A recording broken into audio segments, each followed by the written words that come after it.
আসসালামু আলাইকুম। এইচএসসি 28 ব্যাচের নতুন বাচ্চারা, তোমাদের আসলে একটা কথা দিয়ে শুরু করি। সেটা হলো যে ম্যাট্রিক্স ও নির্ণায়কের এখানে মোট 10টা টাইপের ম্যাথ করা যায়। তাতে বোর্ড এবং এডমিশন দুইটি আসলে ক্লিয়ার করা যায়। সো একটা বিশেষ প্ল্যাটফর্ম আর কি। সো তাদেরকে দেখলাম যে অলরেডি 17টা লেকচার দিয়ে ফেলছে এবং প্রত্যেকটা লেকচারই বেশ ভালো লম্বা লম্বা, মানে 1 ঘন্টা 1.5 ঘন্টার মতো করে। তো হয়তো লাইভ ক্লাস নেওয়া ছিল, এই জন্য রেকর্ড মানে কমেন্ট পড়ছে, এই জন্য। কথা হলো গিয়ে মানে মেট্রিক্সে তোমার এখানে টাইপ আছেই 10টা, তো সেইখানে 17টা লেখা অলরেডি শেষ। এখনো হচ্ছে যে নির্ণায়কের পর্ব শেষ হয় নাই। তো এটা হচ্ছে তোমরা মার্কেটে নতুন আসছো, তো তো অনেকে হচ্ছে রেজাল্টের আগে ভর্তি হয়েছো, অনেকে রেজাল্টের পরে ভর্তি হইবে। তো এখন যদি হচ্ছে তোমার যেহেতু ব্যাচ রানিং হয়ে গেছে, রেজাল্টের আগে শুরু করছে, তো যদি ধরো যে রেজাল্টের আগেই যদি হচ্ছে 2টা চ্যাপ্টার পড়ানো হয়ে যায়, তো রেজাল্টের পরে তো পোলাপান পাইবে না, তাই না? তো এই জন্য তোমরা আবার মানে যারা রেজাল্টের পরে যারা ভর্তি হবে ওদেরকে বুঝানো হবে এই জিনিসটা, যে ভাই আমাদের ব্যাচ রানিং আছে, মাত্র একটা চ্যাপ্টার শেষ হয় না এখন পর্যন্ত, বা একটা চ্যাপ্টার শেষ হয়েছে, এরকম একটা জিনিস আর কি, কথা বুঝছো? তো নতুন আসছো মার্কেটে, একটু বুঝে শুনে ভর্তি হইও, কোথায় ভর্তি হবা কোথায় হবা না। বাট ভর্তি হওয়ার এই যুগে বর্তমান যুগে দরকারি জিনিস না ভর্তি হওয়াটা, কারণ অনেক অনলাইন রিসোর্স পাবা। সো ওইগুলা পড়ে পড়ে হচ্ছে নিজে মানে নিজে কভার করতে পারবা ফ্রি ক্লাসগুলো দেখে দেখেই। তো গাইডলাইন মানে যারা হচ্ছে যে আহ, নিজে নিজে পড়তে পারো না, তাদের দরকার আছে। সেজন্য তুমি এক জায়গায় বুঝে শুনে ভর্তি হবা, দেখবা যে কোন জায়গাটা এক্সাম বেশি নেয়, ঠিক আছে, ওই রকম জায়গায় ভর্তি হবা। কারণ তোমার লাগবে এক্সাম দেওয়া, কন্টেন্ট বেসিক বিল্ড আপ করার জন্য তোমার তো অনলাইনে আছেই, ইউটিউবে তো বেস্ট বেস্ট কোয়ালিটির ক্লাস পাবা, তাই না? তাই তো, আচ্ছা। তো যাই হোক, আমাদের আজকের টপিকটা হচ্ছে এখানে ম্যাট্রিক্সের মুক্তি ও সমতা নির্ণয়। তো এই টাইপগুলা থেকে হচ্ছে তোমার এমসিকিউ আসে, বাট এই টাইপটা থেকে কোশ্চেন চাইলে পেছানো যায়, ঠিক আছে? তো এই টাইপের ম্যাথগুলো করতে তেমন আমাদের কোনো বেসিক লাগবে না, মানে আগের গুলো যেরকমের যোগের বেসিক শিখছি আমরা, গুণের বেসিক শিখছি, বাট এই টাইপও এরকম কিছু আমাদের লাগবে না, ঠিক আছে? তো আমাদের এইখানে টাইপটার নাম দেখো, সেটা হচ্ছে আমার এখানে ম্যাট্রিক্সের সমতা ও ভুক্তি নির্ণয়। তো আমরা যখন দুইটা ম্যাট্রিক্স সমান যখন হইবে এইখানে, তখন তাদের ভুক্তিগুলো পরস্পর সমান হইবে, ঠিক আছে? আচ্ছা, তাহলে কি লিখবা, যে দুইটা ম্যাট্রিক্স পরস্পরের সমান হলে তাদের ভুক্তিগুলো সমান হবে। জাস্ট এই কথাটা মাথায় রাখো। অথবা এটা লিখতে পারো যে দুইটা ম্যাট্রিক্স সমান হইতে হলে কি লিখবা, যে দুটি ম্যাট্রিক্স সমান হতে হলে সমান হতে হলে তাদের ভুক্তিগুলো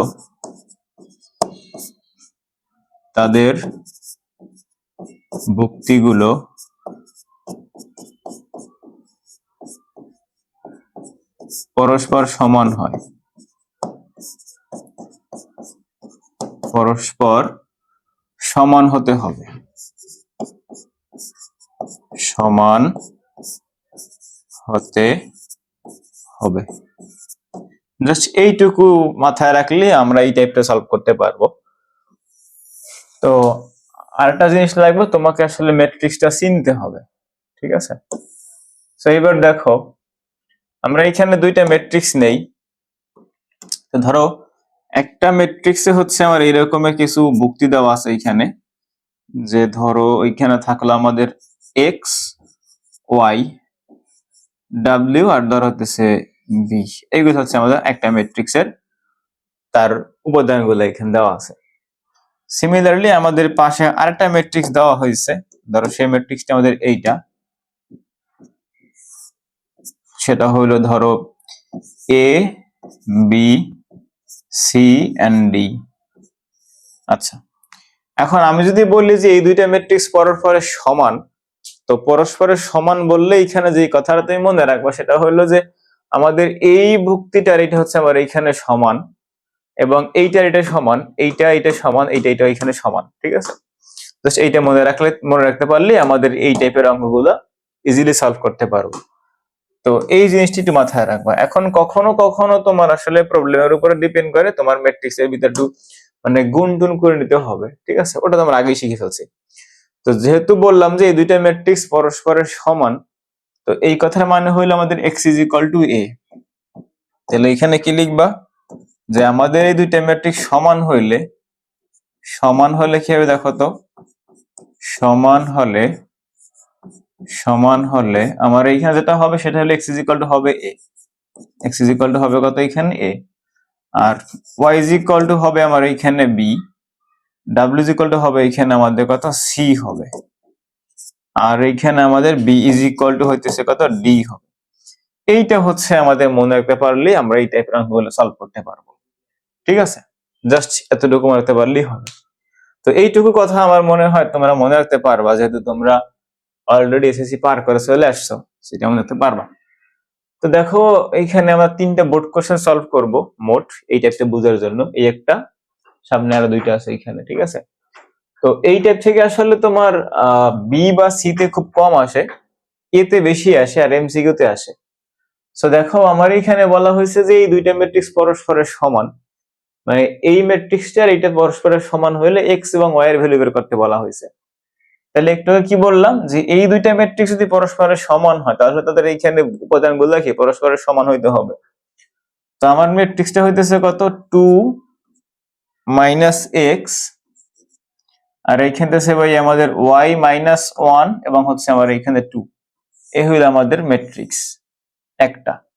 ইজ ইকুয়াল টু বলা হয়েছে কি আমার এইখানে এই যে 2 3 প্লাস ওয়াই, আর এইখানে কত 4, আর এইখানে আমাদের 2, এই আমাদের দুইটা মানে পরস্পরের সমান দুইটা ম্যাট্রিক্স। তো আমি একটু আগে এখানে কি বলে আসছিলাম বলতো, এখানে বলে আসছিলাম যে দুইটা ম্যাট্রিক্স যখন আমার সমান হবে তখন আমার এইখানে এইটা ইজ ইকুয়াল টু এইটা, মানে এই উপাদানটা ইজ ইকুয়াল টু এই উপাদানটা হইতে হবে। সো আমাদের এইখানে যেহেতু এই দুইটা ম্যাট্রিক্স পরস্পরের সমান দেওয়া আছে এবং আমাকে এক্স এবং ওয়াই এর ভ্যালু বের করতে হবে, তার মানে এইটা আর এইটা আমার পরস্পরের সমান, রাইট? আচ্ছা, তাহলে আমরা এইখানে এখন যে কাজটা করতে হবে, এখানে লেখো জানা মতে বা আমরা জানি বা শর্তানুসারে, জানা মতে, সেখানে আমরা কি লিখবো বলতো, এই যে minus x equal to 3 plus কত আমার এখানে ওয়াই। আচ্ছা, আর এই দুইটা জিনিসও আমার এইখানে পরস্পরের সমান, তাহলে এইখানে লেখা যায় না বলতো minus y minus 1 is equal to কত আমার এখানে 4, তাহলে ওয়াই ইজ ইকুয়াল টু কত 5 লেখা যায়। তো ওয়াই 5 হইলে সেইটা এখানে বসাই দাও, তো এটা হচ্ছে আমাদের 1 নম্বর সমীকরণ। সো এখন লেখা ভাই আমার এখানে 1 নং হতে পাই, সো লেখো 1 নং হতে পাই,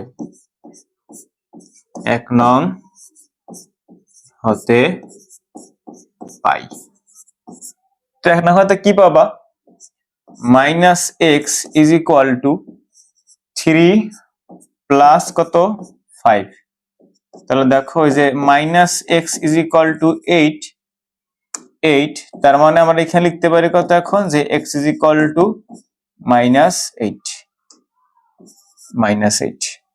সো আমাদেরকে এখানে বের করতে বলছিল কত, এক্স এবং ওয়াই ভ্যালু বের করতে বলছিল। তাহলে এখানে লিখে দাও যে x comma y is equal to কি লিখবা, যে নির্ণীয় x comma y equal to, এখানে লেখো ভাইয়া আমাদের লেখো যে নির্ণীয়, লেখো নির্ণীয় x comma y equal to -8, 5, ঠিক আছে, এটাই আমাদের অ্যান্সার। সো দেখো আমি তোমাকে বলছিলাম জাস্ট একটুখানি বেসিক কথা মনে রাখতে পারলে এই টাইপের অঙ্কগুলো আমরা ইজিলি সলভ করতে পারবো, ওকে। আচ্ছা, সো এবার আসো আমরা আরেকটা বোর্ড কোশ্চেন দেখি। তো দেখো এইখানে আমাদের কি বলা হয়েছে, যে এই দুইটা ম্যাট্রিক্স পরস্পরের সমান, তাহলে আমার এইখানে বের করতে বলছে এক্স এবং ওয়াই এর ভ্যালু বের করতে বলছে। তাহলে আমরা কি জানি যে যখন দুইটা ম্যাট্রিক্স পরস্পরের সমান হবে তখন তার ভুক্তিগুলো পরস্পর সমান হইবে। তাহলে আমরা এই কথা এখান থেকে বলতে পারি যেহেতু দুইটা ম্যাট্রিক্স পরস্পরের সমান, তাহলে দেখো শর্ত মতে কি লিখবা, এই যে দেখো x minus 5 equal to y minus কত ভাই আমার এখানে 1, আমরা এখানে সমীকরণ মানে রেখে দিই তাকে। তাহলে এইখানে লেখা যায় x minus y is equal to -1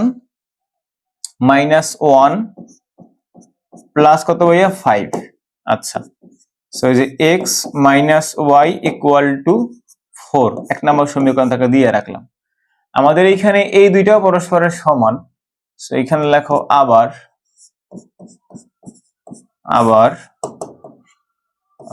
Y plus 3 equal to 7। তাহলে ওয়াই ইজ ইকুয়াল টু আমার এখানে হচ্ছে গিয়ে তোমার 4। আচ্ছা, যেহেতু ওয়াই 4 তুমি পেয়ে গেছো অলরেডি, তাহলে এই ওয়াই এর মানটা এখন এই সমীকরণে বসাই দিলে তোমার এখানে এক্স এর ভ্যালু চলে আসবে।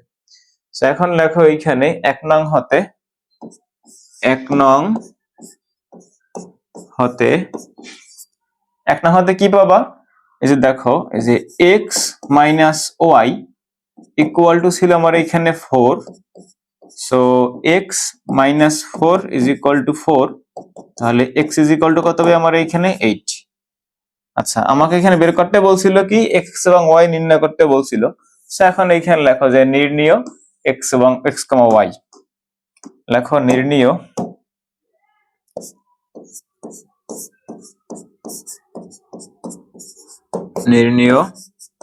X comma y equal to 8 comma কত হবে 4। ঠিক আছে, দেখো তো এগুলো সহজ। আমি তোমাকে বলছিলাম যে ম্যাট্রিক্স নির্ণায়কের এই টাইপের অঙ্কগুলো অনেক সহজ। এই কোশ্চেনটা দেখো, এটা তোমার খ নাম্বার আসছিল, এই জন্য একটুখানি আমার এখানে প্রসিডিউর করে নিতে হয়, মানে একটু এখানে গুণ টুন করে তারপরে আমার দেখাইতে হবে যে এইটা সমান এইখানে। তো আমার এখানে দুইটা ম্যাট্রিক্স দেওয়া আছে, আমরা অলরেডি গুণের নিয়মটা জানি। তাহলে দেখো এ ম্যাট্রিক্স সমান এখানে বলা হয়েছে কত, এই যে 1 4 0 1, আর বি ম্যাট্রিক্স সমান এখানে বলছে 1 m 0 n। আচ্ছা, এখন আমার এখানে এ এম নির্ণয় করতে হবে। সো আসলে আমরা এখানে মানে এবি নির্ণয় করতে হবে। তাহলে আসলে আমরা এখানে এবি নির্ণয় করি এখন। সো লেখো এবি, যে এবি ইকুয়াল টু এ হচ্ছে 1 4 0 1, আর বি হইলো 1 m 0 n। সো গুণ করে দাও। তাহলে দেখো আমরা জানি কি যে এই সারিটা দিয়ে আমরা এই কলামটারে গুণ করব আগে। তাহলে এখানে আমরা লিখতে পারবো কত 1, এই যে দেখো 1 দিয়ে এখানে করলাম 1, 4 দিয়ে করে এখানে হয় কত প্লাস 0। আচ্ছা ফাইন, এবার 0 দিয়ে করো, তাহলে এখানে আমাদের 0 প্লাস হচ্ছে কত 0, এন্ড 4 দিয়ে আমাদের এই কলামটারে করা শেষ। সো এর উপরে আমরা এখানে টিক সাইন দিয়ে রাখলাম। এখন আমাদের এই কলামটা করা বাকি আছে, এই দুইটা সারি দিয়ে মনে রাখবো আমরা এভাবে করবো, রাইট? আচ্ছা, তাহলে এই সারি দিয়ে করো। তাহলে এখানে হচ্ছে আমাদের হবে m প্লাস 4n, এইটা দিয়ে আমরা এটা করছি, এখন এটা দিয়ে করো। তাহলে এখানে আমাদের 0 প্লাস কত হবে আমার এখানে n। আচ্ছা, সো আলটিমেটলি কি বের হবে এখান থেকে? এখান থেকে হচ্ছে আমাদের 1 0 m প্লাস 4n, আর এখানে কত আমাদের n। এই হলো আমাদের এই এবি ম্যাট্রিক্সটা পাইছি। এখন বলা ছিল AB is equal two i2, তাহলে i2 মান হচ্ছে আমার এখানে 2 কলাম 2 সারি লাগবে, এবং দেখো এখানে 2 কলাম 2 সারি আমাদের কাছে চলে আসছে। তাহলে এখানে লেখো শর্ত মতে আমাদের কি দেওয়া আছে, শর্ত মতে বলা ছিল আমাদের AB is equal two i2। তাহলে এবি হইলো কত 1, আর এইখানে আমাদের m প্লাস 4n 0, আর এইখানে আমাদের কত n। আচ্ছা, তো এই হইলো আমাদের পদার্থ শর্ত দেওয়া আছে। এখন এইখানে আমরা এখানে ইয়া করি না, রাইট? আচ্ছা, এই শর্ত দিলাম এইখানে ইকুয়াল টু এইটা। So this equal to 1 0 0 1। আচ্ছা, সো আমরা এখানে কি জানি? আমরা জানি সেটা হইলো যে আমাদের আসলে এখানে কি হবে, m plus n is equal two, দেখো যে m plus 4n equal to 0, আর এদিকে হচ্ছে আমাদের n ইজ ইকুয়াল টু 1। আচ্ছা, ওকে ফাইন। সো এইখানে দেখো n সমান কত 1, তাহলে এইখানে বসাও। তাহলে আমরা পাইতেছি যে m plus 4 equal to 0, that means m is equal two minus 4। তাহলে আমাদের ওই যে m আর n বের করতে বলছিল, সো এখানে লেখো নির্ণীয় mn। সুতরাং m ও n ইকুয়াল টু কত আমাদের, m হইতেছে মাইনাস 4, আর n কত ভাই আমার এইখানে 1। এইটা আমাদের আনসার, ঠিক আছে? আচ্ছা, সো যদি আমাদের এই টাইপের অঙ্কগুলো পরীক্ষা আসে, ইনশাল্লাহ আমরা এখন পারবো, রাইট? জাস্ট কি করবো, যখনই বলছে তোমার এই দুটো পরস্পরের সমান, মনে রাখবো এইখানে আমাদের তাদের যুক্তিগুলো পরস্পরের সমান হবে, দ্যাটস ইট। ওকে, সো আসো ভাইয়া আমরা এখন শুরু করবো আমাদের আরেকটা টাইপ। অর্থাৎ আমাদের এখানে 10টা টাইপ আছে। সো আমি 10টা টাইপের জন্য 10টা লেকচারে দিব, আর নির্ণয়ের ক্ষেত্রে হয়তো 2টা লেকচার বেশি রাখতে পারে। সো যেহেতু টাইপ 10টা, হয়তো বা এখানে 12টার বেশি লেকচার, 12 বা 13টা হতে পারে, ম্যাক্সিমাম 13টা, কারণ নির্ণয়কে অনেকগুলো প্রবলেম সলভ করতে হয়। তাও চেষ্টা করবো যেটা হচ্ছে একটু কঠিন টাইপ, ওইখানে বেশি প্রবলেম সলভ করলে হয়তো ক্লাস ডিউরেশন বেড়ে যাবে, বাট লেকচারটা হয়তো বা তোমার এখানে 10টার জায়গায় 12টা হইতে পারে, বাট 18-20টা হইবে না, এইটা অন্য কারণ নাই। আমরা শুরু করব আমাদের পরের টাইপ।